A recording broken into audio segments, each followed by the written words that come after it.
All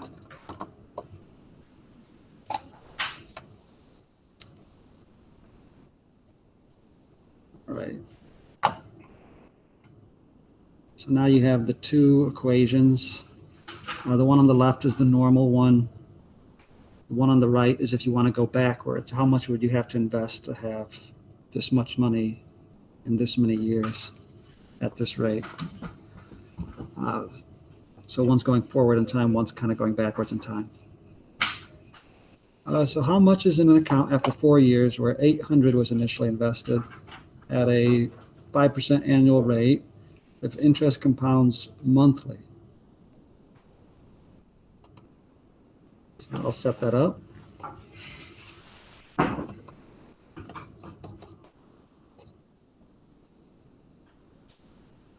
That's the formula. 800 is the initial amount. 5% is 0.05. And because it's monthly, we're going to divide that by 12. And then for the exponent, it's going to be 12 times 4 for 4 years.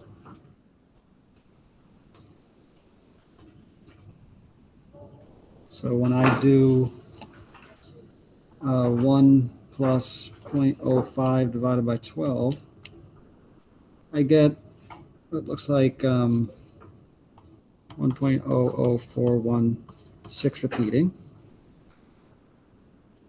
And I'm going to raise that to the 48.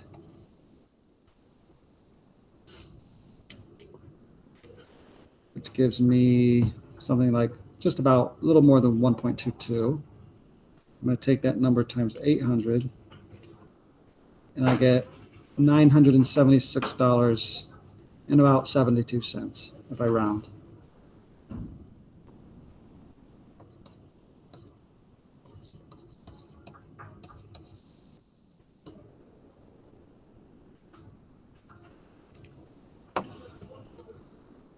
Is that okay? Any questions on that one?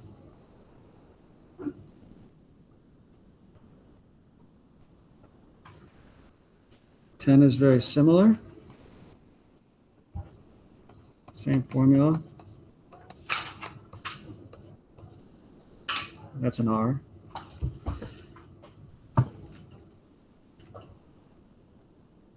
$9,500 is invested. The rate is 0.025 as a decimal. And because it's quarterly, there's going to be 4 events in a year where it compounds. So I'm going to use 4 for n.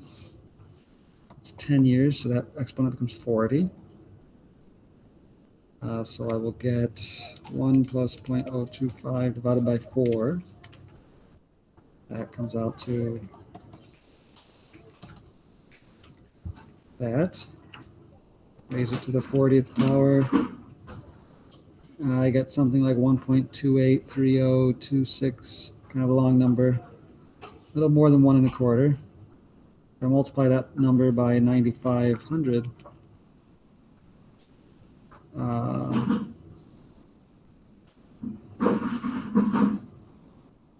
I get about $12,188.75 if I round down.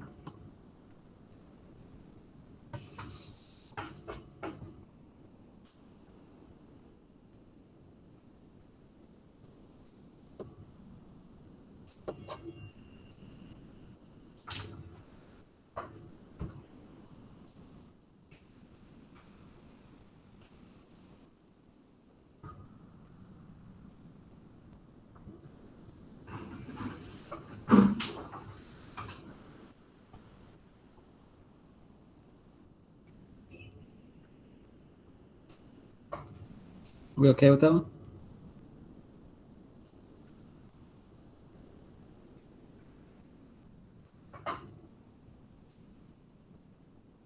Okay, for number 3, or I mean 9, I guess. How much is in an account, I should say, after 15 years where 1,000 was initially invested at 3.2%, interest compounds monthly. So same starting formula.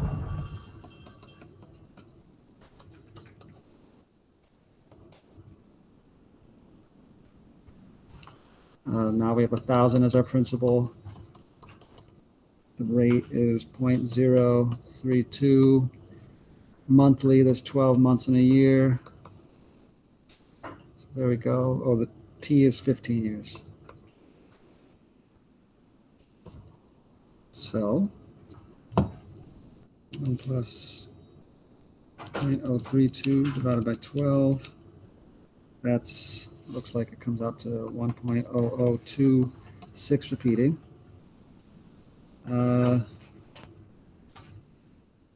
12 times 15 is 180. So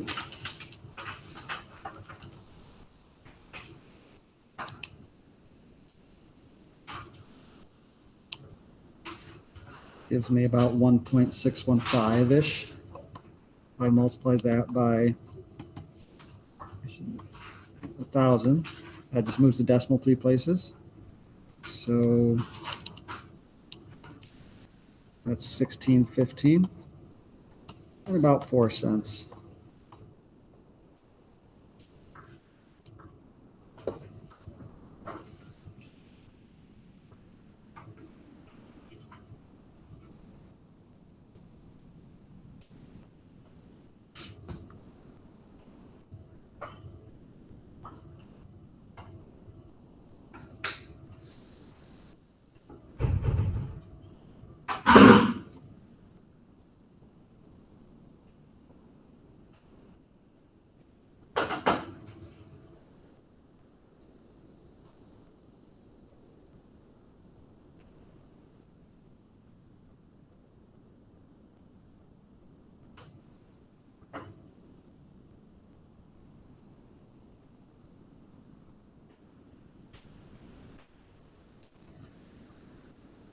Number 10 is a little different. You got to go backwards. You got to use the other formula.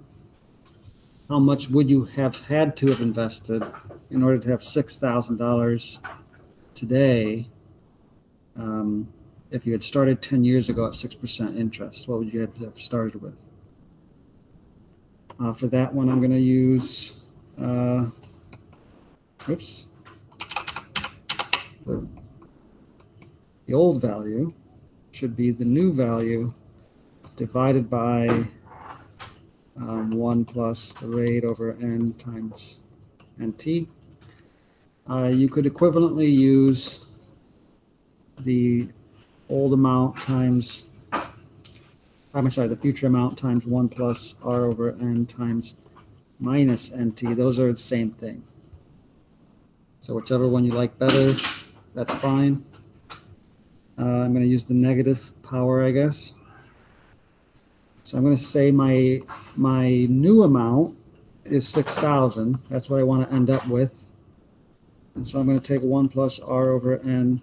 Well, r was 0.06 for 6%. Compounds daily, so that's 365 of those in a year, about. And so I'm going to raise it to the negative 365 times 10.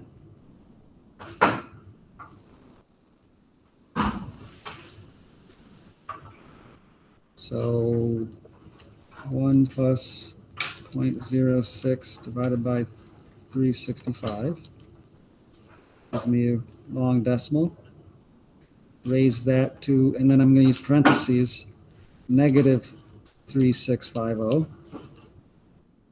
So I want that negative in there.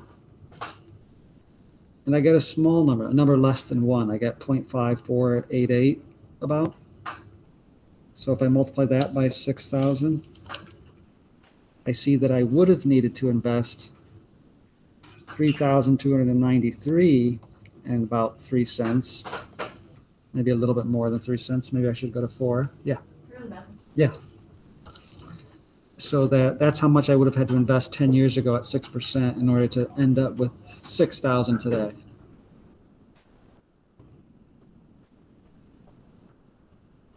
Technically, I'd be a couple pennies shy because I'm cutting off a little bit after the decimal here. So, but if I went to 0.04, I would overshoot 6,000. So,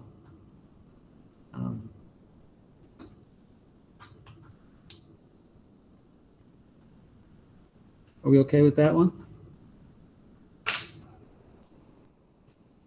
11 is pretty much the same thing. How much would I need to have invested to get 6,000 today after 10 years ago?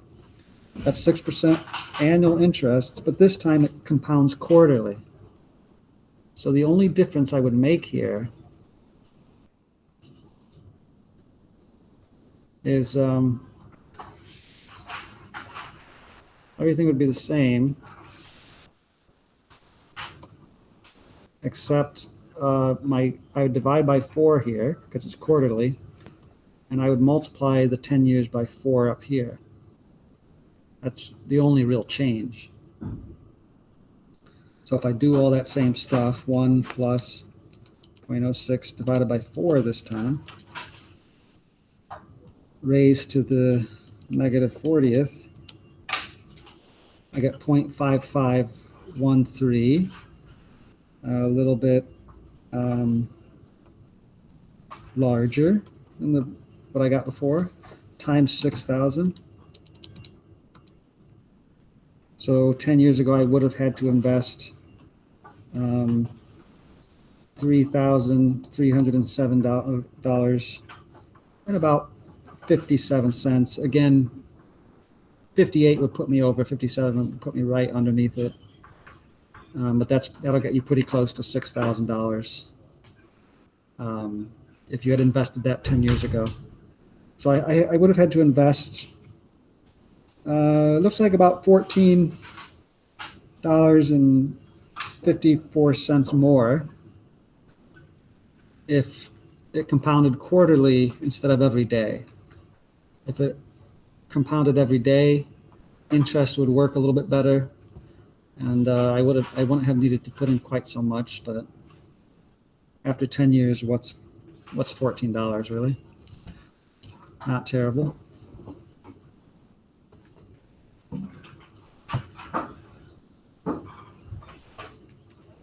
And then 12. This one is the tricky one, I guess.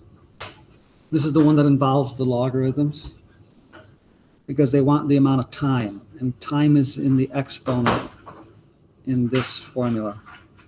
So in order to bring it down so that we can solve for it, we have to use logarithms. So I want to end up with, I'm going to take my normal equation, is equal to p times 1 plus r over n raised to the nt. I want to end up with $6,000. I started with $5,000. This time I have a 10% interest rate, and it compounds monthly. So I'm going to have, what do I have? I have 12 times t up here. So first thing I want to do is I want to get that power all by itself. So I'm going to divide by 5,000 on both sides.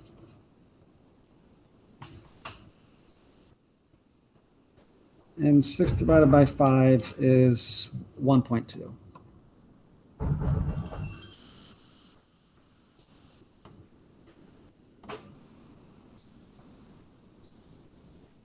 I'll then take the log of both sides. Log of the left is 1.2. Log of the right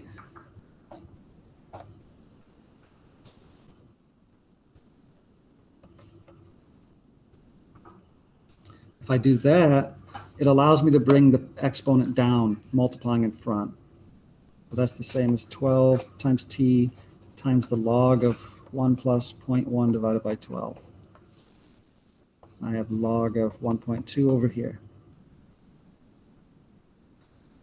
So to find t, to get t by itself, I have to divide by 12 on both sides. I have to divide by the natural log of 1 plus 0.1 over 12 on the right, and I have to do the same on the left. So t is equal to that thing. I'll write it again.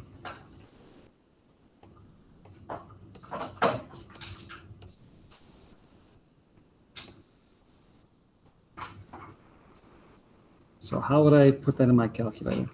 Well, if you got a nice calculator where you can type in expressions, you just make it look like that, and that should work.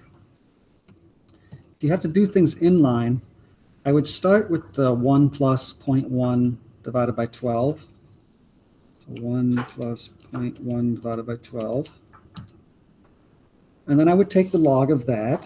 So log answer. Okay, and then I'd multiply that by 12. And that gives me the denominator.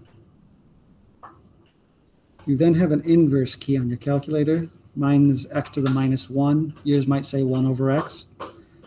You can click that inverse key. That gives you the reciprocal. So I get something about like 10.04 for the reciprocal. And then I'm going to multiply by the log of 1.2. And I end up getting t is equal to 1.831-ish if I round years. So at that rate, compounding monthly, it would take me 1.831 years, which if I multiply by 12, I see comes up pretty close to about 22 months. So that's about 22 months.